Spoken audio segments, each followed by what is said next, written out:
कराची के तमाम स्कूलों में उर्दू और सिंधी जुबान बतौर मजमून पढ़ाना लाजमी करार दे दिया गया।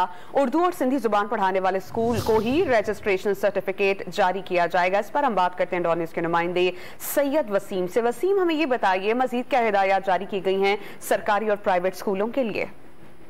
जी देखें, ये शिकायत मौसूल हुई थी मुख्तलिफ जो मारूफ स्कूल हैं और जिसमें कैम्ब्रिज के भी स्कूल शामिल हैं जहाँ ए और ओ लेवल्स की तालीम दी जाती है, और इसके अलावा कई प्राइवेट स्कूल भी ऐसे थे जो उर्दू और सिंधी जबान को बतौर मजमून नहीं पढ़ा रहे थे। तमाम अब जो है वो डायरेक्टरेट की जानिब से, directorate of private institution Sindh की जानिब से जो रजिस्ट्रार हैं डायरेक्टरेट की, रफिया जावेद, उनकी जानिब से एक मरासला तमाम स्कूलों को जारी किया गया है। इसमें ये बात लाजिम करार दी गई है कि उर्दू और सिंधी जबान को जो है वो बतौर मजमून पढ़ाया जाए, और ऐसे स्कूल जो इस हुक्म की खिलाफवर्जी करेंगे इनके खिलाफ जो है वो सख्त कार्रवाई अमल में लाई जाएगी, और ऐसे स्कूलों की जो रजिस्ट्रेशन है वो मनसूख भी की जा सकती है। इसी के साथ जो रजिस्ट्रार हैं रफिया जावेद, उनका ये भी कहना है कि जो नए स्कूलों की रजिस्ट्रेशन है वो भी इसी बात पर जो है वो उनको सर्टिफिकेट जारी किए जाएंगे कि वो स्कूल उर्दू और सिंधी जबान को बतौर मजमून अपने स्कूल के कैरिकुलम में शामिल करें। जी